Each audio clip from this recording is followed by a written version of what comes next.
Welcome to Harborview Cove Mysteries. I'm Vera Vining, and I'm so glad you found your way to our little coastal town in Maine.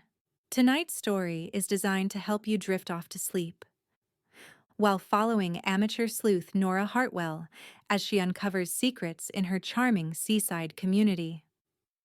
So get comfortable, dim the lights, and let's begin our journey to Harborview Cove with episode 1 of The Lighthouse Keeper's Secret. April arrived in Harborview Cove the way it always did. Quietly. Not with fanfare or sudden warmth, but with a small, unmistakable shift in the air. One morning, Nora noticed it simply smelled different.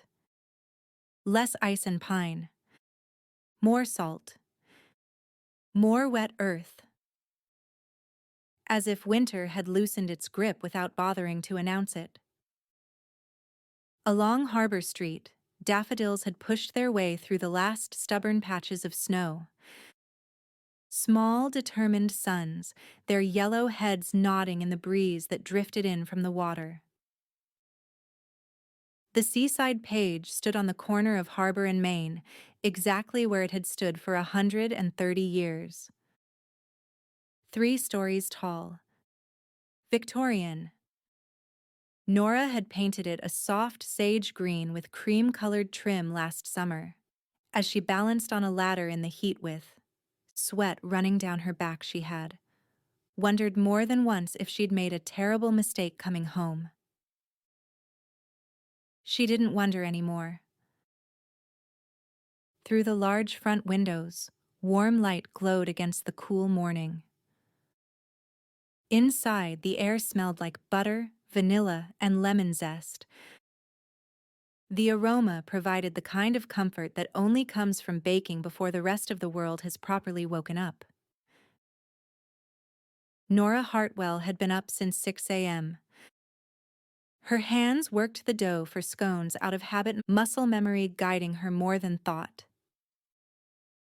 Her grandmother's recipe, the same one that had been made in this kitchen for more than 40 years, before Nora inherited the building, the business, and the quiet weight of the life that came with both.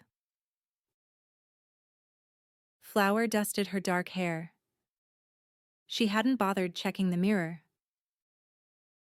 Her mind, as it often did in the early hours, wandered familiar paths.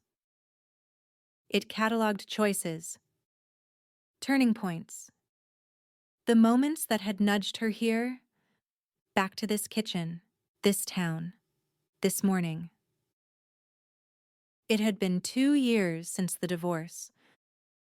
2 years since she'd sat in a sterile Manhattan office and signed papers that dissolved 14 years of marriage in less time than it took to order lunch. David had been kind about it. Sad even, but honest. They'd grown into different people. Wanted different things. Staying would have been the real tragedy. Her mother's voice had come through the phone that night, steady and gentle. "Come home, sweetheart. The bookshop needs you." What Linda Hartwell hadn't said, but what Nora had understood immediately, was that Nora needed the bookshop just as much. A soft thump landed on the kitchen counter. Nora didn't look up. "Good morning to you too," she said. "And before you start with the judgmental staring, yes, I know I'm 7 minutes late with breakfast. Some of us were making things that aren't cat food." Agatha, a gray tabby with white paws and a remarkable sense of entitlement, sat down squarely in the middle of the counter. A forbidden place. One she claimed every single morning, with the confidence of someone who knew. The rules didn't really apply to her. Named, of course, after Agatha Christie, Agatha began washing her face with one pristine white paw, which, in cat language, meant, I'm not angry. I'm disappointed. You know what Nancy Drew would say about your attitude? Nora asked. Agatha yawned. She'd say you need to work on your people skills. Nora smiled despite herself, wiped her hands on her apron, and reached for the cat food. Lucky for you, she said softly. I'm a pushover. The bookshop had been her grandmother's domain for more than 50 years. Rose Hartwell had ruled it gently but absolutely. She'd run the Seaside page from 1962 until 2020, becoming something of a local institution in the process. Rose had died at 88 peacefully in her sleep, upstairs in the third-floor apartment. She'd left everything to Nora, along with a handwritten note tucked into a favorite mystery novel. You were always meant for this place. Come home when you're ready. Nora hadn't been ready right away. It had taken 2 more years. 2 years of pretending her marriage wasn't ending. 2 years of convincing herself that her publishing job in Manhattan wasn't slowly crushing something vital inside her. 2 years of telling herself she belonged in a city where no one knew her name. Eventually, the truth had become impossible to ignore. The scones slid into the oven with a soft metallic clink. Nora set the timer, poured Agatha's breakfast into her bowl, and leaned against the counter for just a moment. Through the small kitchen window, the harbor stretched out calm and pale under the morning sky. The water reflected soft shades of pink and gold as the sun climbed higher. A few fishing boats were already heading out, their engines a distant rumble. Somewhere farther out, a bell buoy clanged in its steady, patient rhythm. This was why she'd come back. By 7:30, the scones were cooling on wire racks, and Nora had slipped into the familiar rhythm of opening the shop. She straightened the new releases table, nudged the reading chairs by the fireplace into place, and checked, twice, that the small sign advertising the tea room's hours was sitting just right. The Seaside page wasn't just a bookshop anymore. When Nora had returned and found the business barely holding on, she'd made a decision. That would have terrified her old city-dwelling self. She'd added a tea room to the back half of the main floor. 8 small tables, each with a view of the harbor through wide bay windows. Fresh scones every morning. Proper tea, served properly, the way her grandmother had taught her. Soup and sandwiches at lunch. It had been enough. Enough to keep the doors open. Enough to keep the lights on. Enough to keep this place, this anchor, this home, alive. The brass bell above the door chimed. Nora looked up just in time to see Marcus Chen, backing through the entrance, juggling 2 oversized coffee cups, and wearing the slightly frazzled expression of someone who'd already been awake far too long. Please tell me one of those is for me, Nora said, and that it contains at least 3 shots of espresso. Marcus turned, grinning, and handed her the larger cup. 4 shots. Because I know you, and because you texted me at 5:30 this morning with questions about lemon scone ratios. She winced. That early? Yes. which is not, by the way, a reasonable hour to be awake and baking. I couldn't sleep. Nora took a long sip and felt her brain slowly come online. You're a saint. I'm a man who enables your caffeine dependency.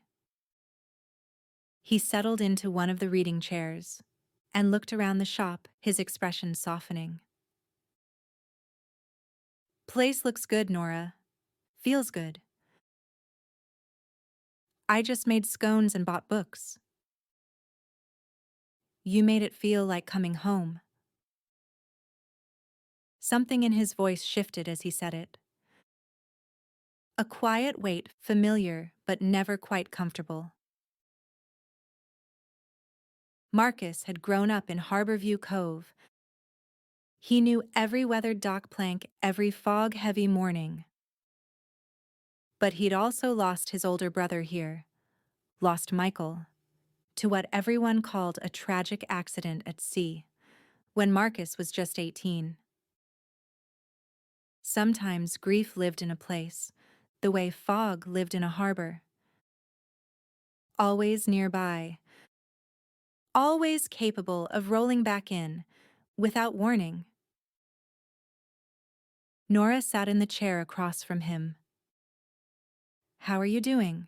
She asked gently. Really? He considered the question, then shrugged. Okay, some days better than others. I was thinking about Michael this morning, actually. A small smile tugged at his mouth. He would have loved what you've done with this place. He always said Harborview had stories to tell, if people would just listen. He sounds like he was a good man. The best. Marcus stood up, picking up his empty cup. Anyway, enough melancholy before breakfast. I brought you coffee, you owe me scones, and I need to get back. Before the cafe fills up with fishermen, who think early is a personality trait. Nora wrapped 4 scones in wax paper and handed them over. Tell David I said hello. He says you need to come to dinner soon. We're running out of polite invitations. I'll come, she promised. Soon. After Marcus left, the morning settled into its gentle, familiar rhythm. A few early customers wandered the aisles.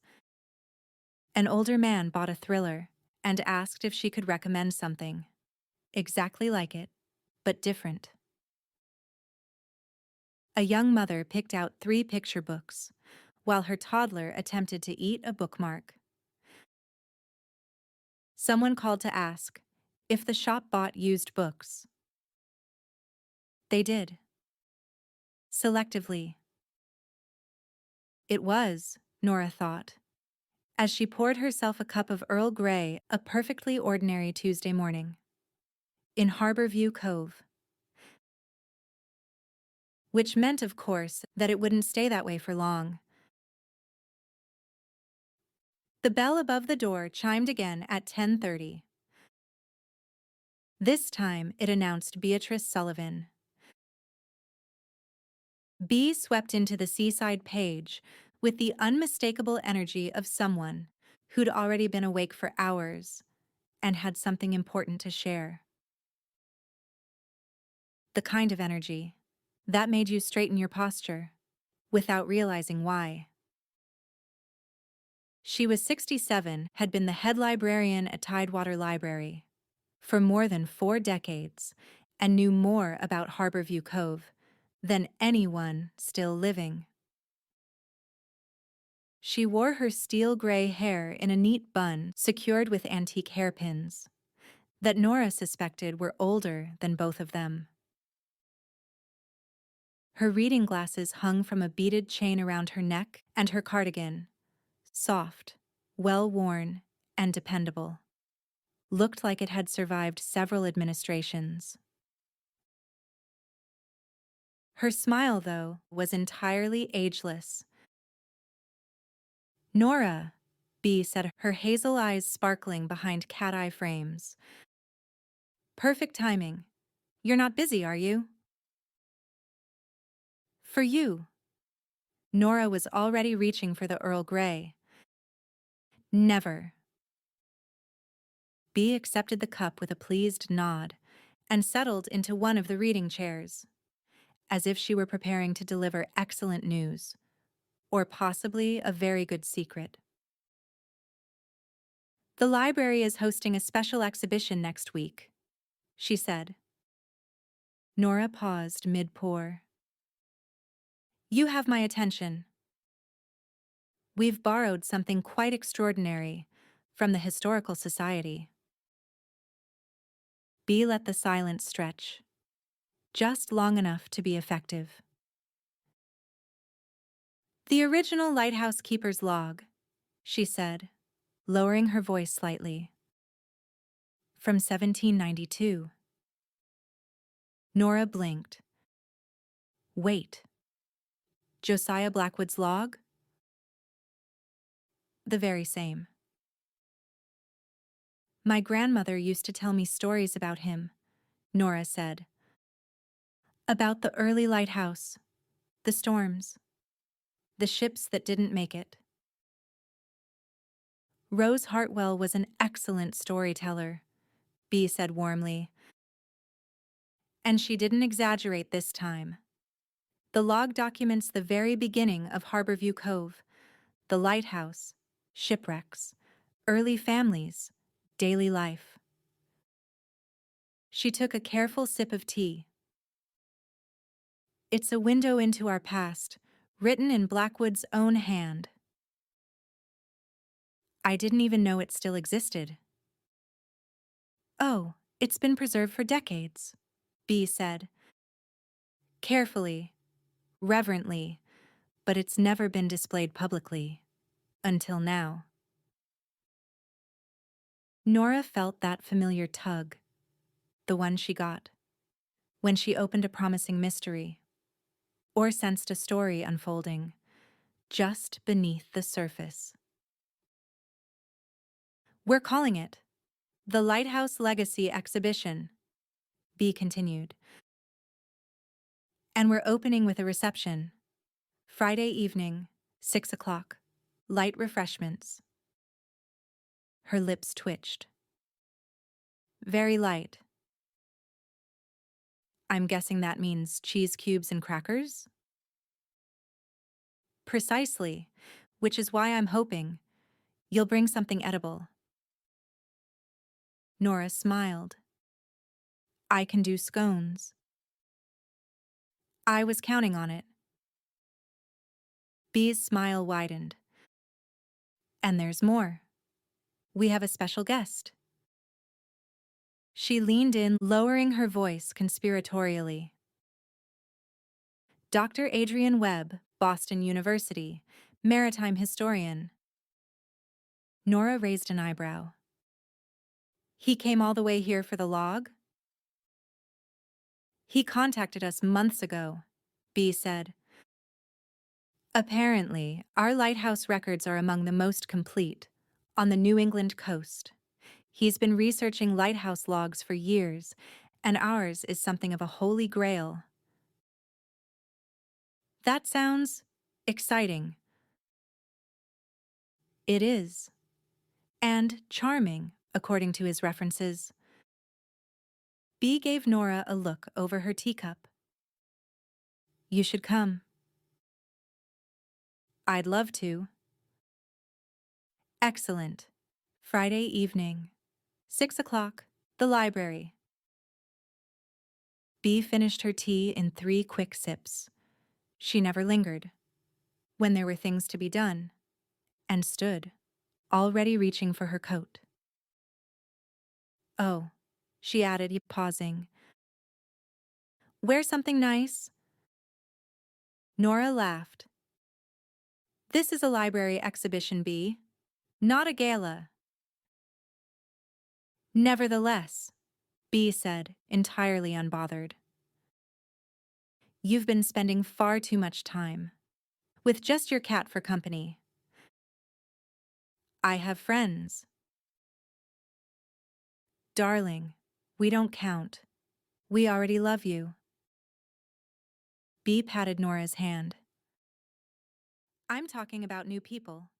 Specifically, people who might ask you to dinner.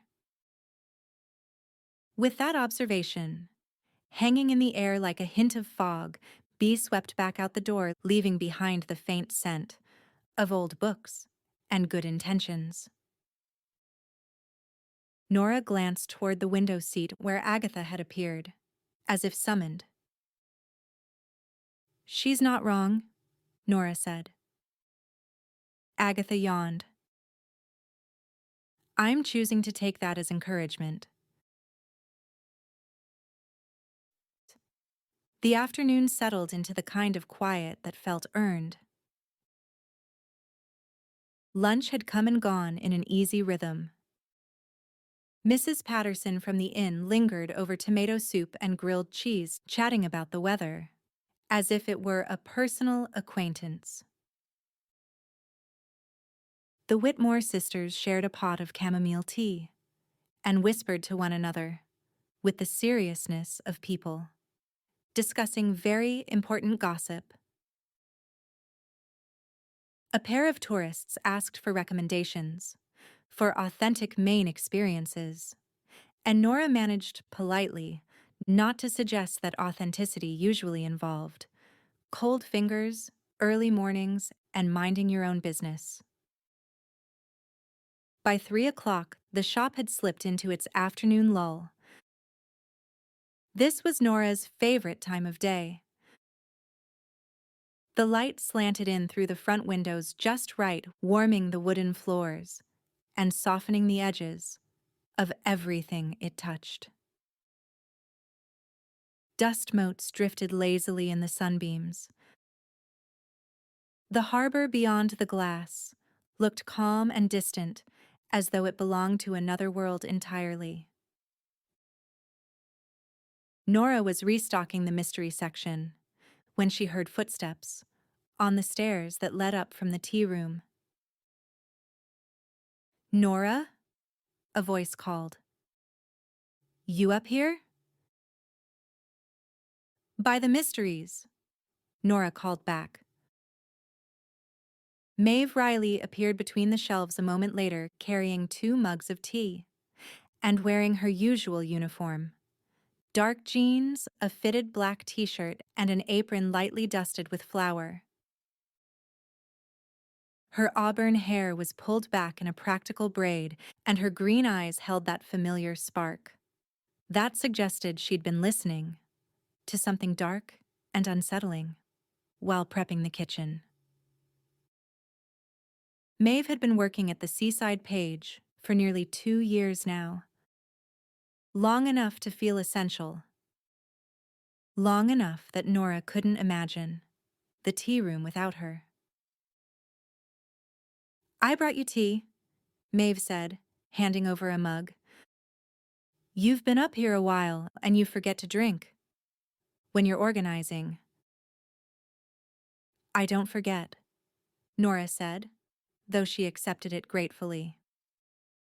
I just lose track.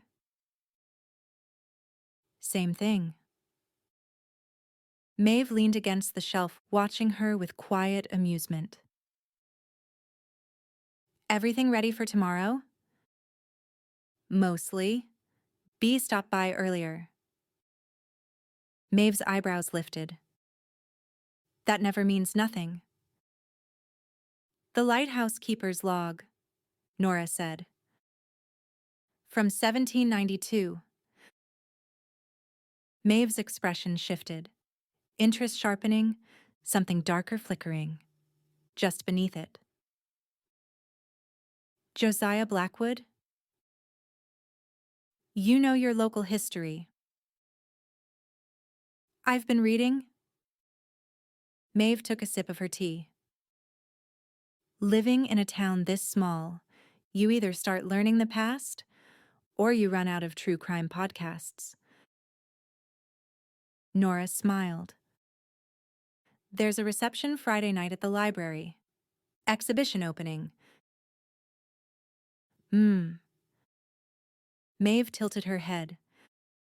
Sounds like the beginning of a documentary. Titled, Secrets Buried by the Sea. Nora laughed. Bea invited me. There's a visiting historian.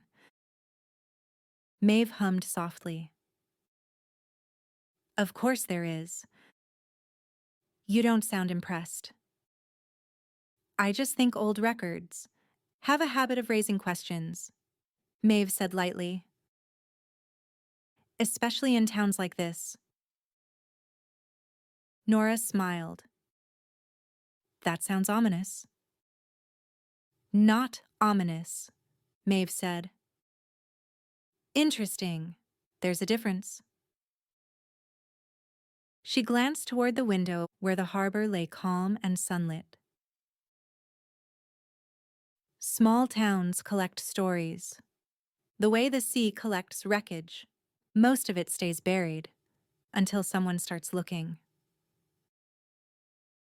Nora tilted her head. And you don't like people looking? Maeve smiled, but there was something careful in it. I like when people know when to stop. Want to come? Nora asked.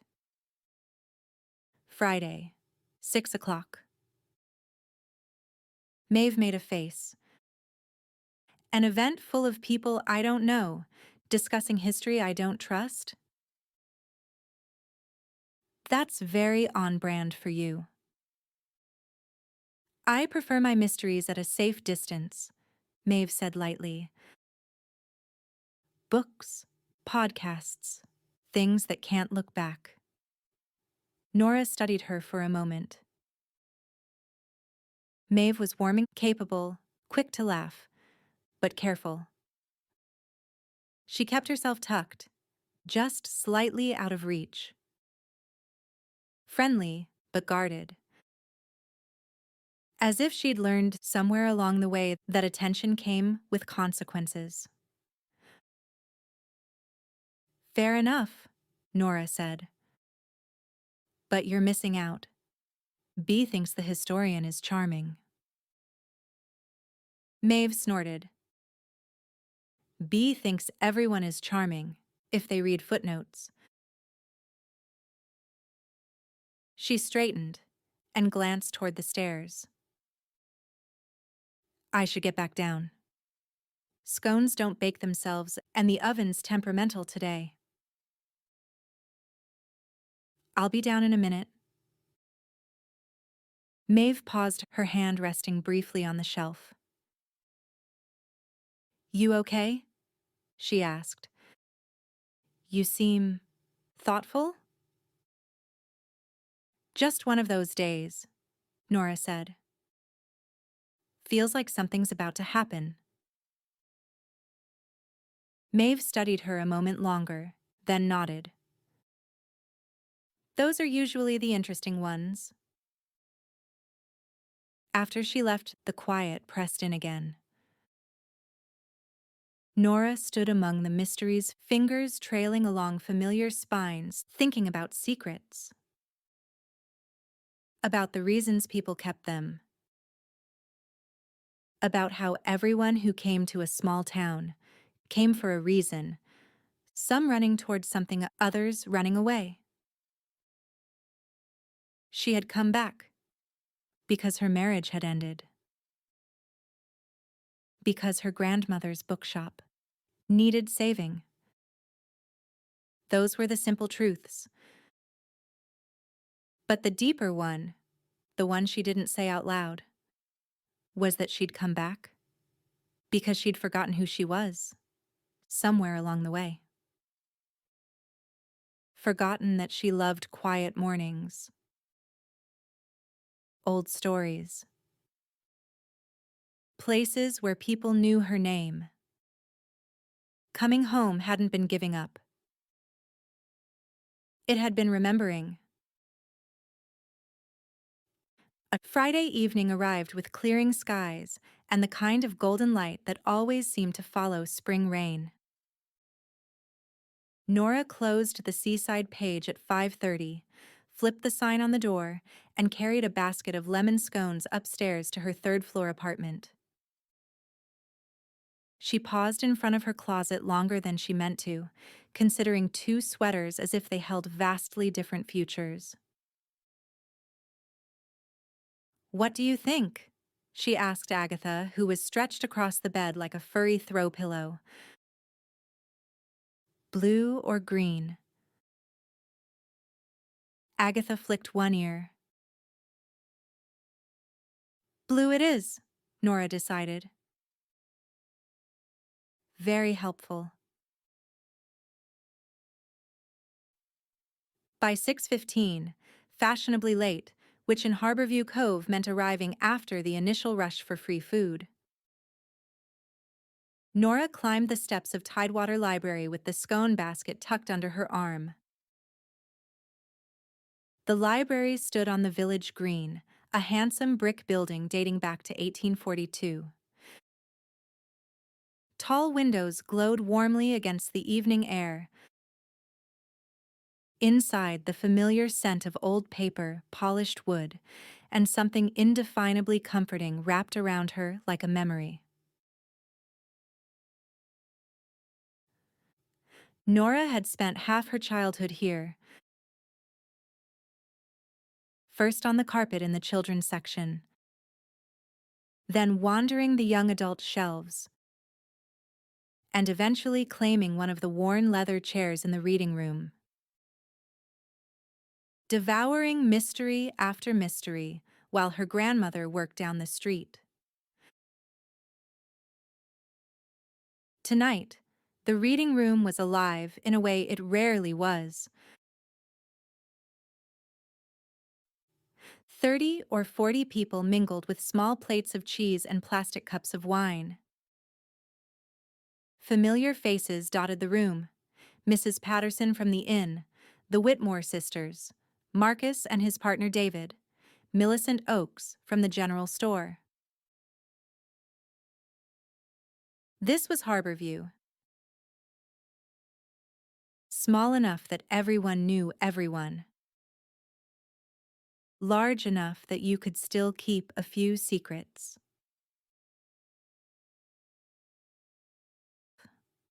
Nora! Bea appeared at her side, already in motion. "You made it, and you brought scones. Bless you." She relieved Nora of the basket and immediately set it on the refreshments table. "Come," Bea said. "You must meet Dr. Webb." Before Nora could protest, she was gently towed across the room. A man stood near the center display case, studying it with focused attention. He was in his late 40s, wearing a tweed jacket with elbow patches that somehow managed to look sincere rather than theatrical. His posture suggested enthusiasm barely contained. "Dr. Webb," Bea said brightly, "this is Nora Hartwell. She owns the Seaside Page." He turned, smiling. "Delighted," he said, his accent more British than Bostonian.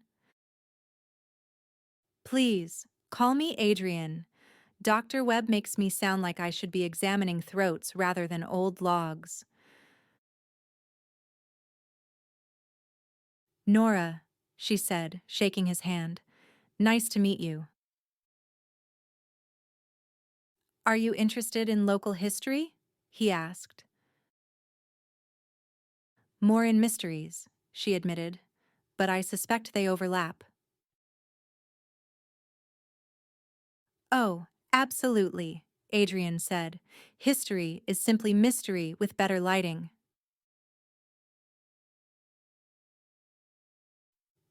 Bea tapped a spoon against her wineglass. and the room gradually quieted. "Thank you all for coming," she said. "Tonight, we celebrate a remarkable piece of Harborview's history." She gestured toward the glass display case. The Lighthouse keeper's log was begun in 1792 by Josiah Blackwood, the first keeper of our lighthouse. For over 30 years, he recorded the daily rhythms of life on this coast: weather, ships, storms, and the growth of a town that would become our home.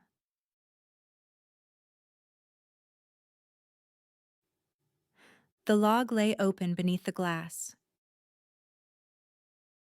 Its pages were yellowed, the ink faded but still legible.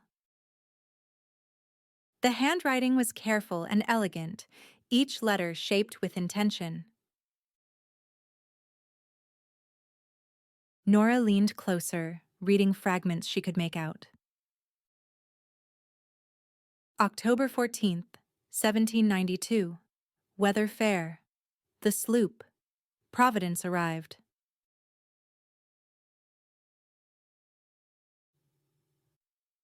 "There's something humbling about it," Adrian said quietly.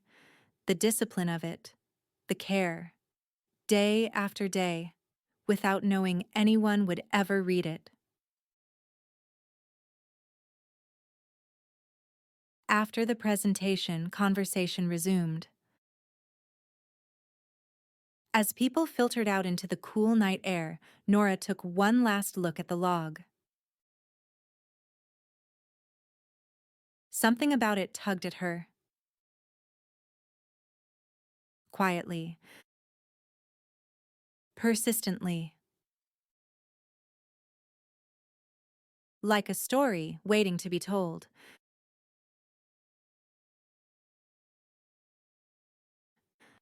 The phone rang at 7:15. Nora had just finished pouring coffee. Agatha was circling her feet, voicing strong opinions about the unacceptable delay of breakfast. "Nora?" Bee's voice came through the line, thin and unsteady. "Nora, something's wrong." Nora's hand tightened around the mug. "What happened?" "It's gone," Bee said. "The log. Someone's taken it." For a moment, the words didn't quite make sense. "What do you mean, gone?" "I came in early, like I always do on Saturdays. I wanted to set up the reading room for Dr. Webb. And the display case." Bee took a shaky breath. "The lock was broken. The log isn't there." The kitchen felt suddenly too quiet. "I've called the police," Bee continued. "They're on their way. Nora, could you come? Please?" "I'm coming," Nora said. "Right now." She hung up, set the coffee aside untouched, and grabbed her coat. Agatha watched from the counter, tail flicking. "Breakfast is going to be late," Nora told her. Again. Agatha meowed in disapproval. The library looked different in the early morning light. A police car sat at the curb, lights off but unmistakable. The front steps felt steeper than usual as Nora climbed them, her thoughts moving faster than her feet. Inside, Tidewater Library felt stripped of its warmth. The familiar hush was sharper somehow, edged with tension. A young police officer stood near the display case, writing in a small notebook. He was tall, posture rigid, his expression focused to the point of severity. Bee sat in one of the reading chairs, hands clasped tightly in her lap. She looked smaller than she had the night before. Nora, Bee said when she saw her. Relief flickered across her face.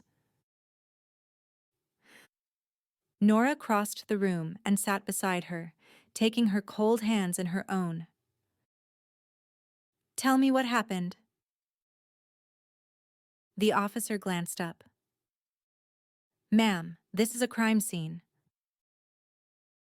I know, Nora said quietly. I'm here for her. He hesitated, then nodded once. Officer Lucas Bennett. Nora Hartwell. His expression shifted slightly, recognition, but not familiarity.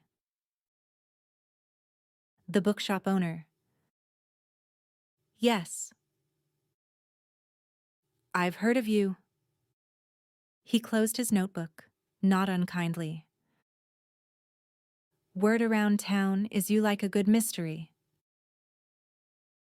Nora smiled faintly. I like good stories. Lucas said. Those usually turn into trouble. Only if you're not paying attention. That earned her the briefest curve of a smile before he caught himself. Just try not to turn this into one of your stories, he said. This is a police matter. I wouldn't dream of it, Nora said. Lucas looked unconvinced. As Lucas moved away to make a call, Nora stared at the empty display case. The log had been there less than 12 hours ago. Safe. Locked. Watched over. Now it was gone. And Nora couldn't shake the feeling that it hadn't been taken for money. It had been taken for what it knew. Nora walked back to the bookshop slowly. The morning had brightened while she'd been inside the library. Sunlight spilled across the village green, cheerful and unconcerned, as if nothing at all had happened. A gull cried somewhere overhead. A delivery truck rattled past. The world, apparently, had decided to carry on. The bell above the seaside page chimed as she stepped inside, and the familiar warmth wrapped around her like a held breath finally released. Bookshelves stood exactly where she'd left them. The fireplace chairs were still neatly aligned. Agatha sat in the window seat, tail tucked neatly around her paws. She looked up as Nora entered and let out a single pointed meow. I know, Nora said, shrugging out of her coat. You were right. I shouldn't have left without feeding you. Agatha blinked slowly, magnanimous in her forgiveness. Nora moved behind the counter and set her keys down, hands lingering there longer than necessary. The stillness felt different now. Thicker. As if the shop itself was listening. Someone had taken the log. Not smashed glass or stolen electronics. Not cash from a register. A book. A 200-year-old record of storms and ships and quiet, careful observations. Something irreplaceable. Something that had belonged to the town long before it had belonged to anyone else. And someone had wanted it badly enough to break a lock for it. Nora poured herself fresh coffee she didn't particularly want and stood at the counter, staring out at the harbor. The water was calm again, reflecting the sky so perfectly it was hard to tell where one ended and the other began. Lucas's voice echoed faintly in her memory. "Try not to turn this into one of your stories." She exhaled slowly. By late morning, the rhythm of the shop had returned. The bell chimed. Footsteps passed. Pages turned. Agatha relocated herself to a sunlit patch on the counter and promptly fell asleep, as if nothing in the world required vigilance.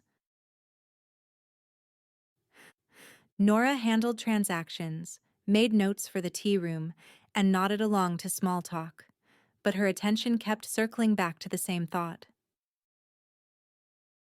"I'm not investigating," she told Agatha, who had hopped down from the window seat and now sat watching her with narrowed eyes. "I'm just thinking." Agatha flicked her tail. "That's allowed," Nora said. "Thinking is not a crime." She glanced around the shop, at the spines she knew by heart. Mysteries lined one entire wall, stories of missing objects, hidden motives, truths buried just beneath the surface. Every mystery began the same way, with something that didn't make sense. The lock had been forced but carefully. No mess. No rush. Whoever had taken the log knew exactly what they were doing. Knew when to come. Knew what they wanted. And had likely been standing in that very reading room the night before. Nora wrapped her hands around the mug, letting the warmth steady her.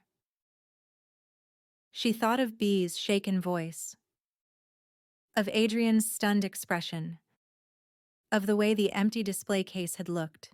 Too clean, too deliberate. This hadn't been about money. It had been about knowledge. Outside, a boat horn sounded low and distant. The bell above the shop door chimed as a customer entered, and for a moment, Nora considered letting the whole thing go. Let the police handle it. Let the questions belong to someone else. That would be the sensible choice. She waited for the urge to fade. It didn't. Nora set her coffee down and opened her laptop. "I'm just going to read," she said quietly, mostly to herself. "That's not interfering. That's research." Agatha jumped onto the counter, unimpressed but attentive. Nora typed carefully into the search bar. Josiah Blackwood Harborview Lighthouse 1792. Outside, the harbor glittered in the sun. Inside, the bookshop hummed softly with the sounds of an ordinary morning. But Nora knew better now. Something in Harborview Cove had been disturbed.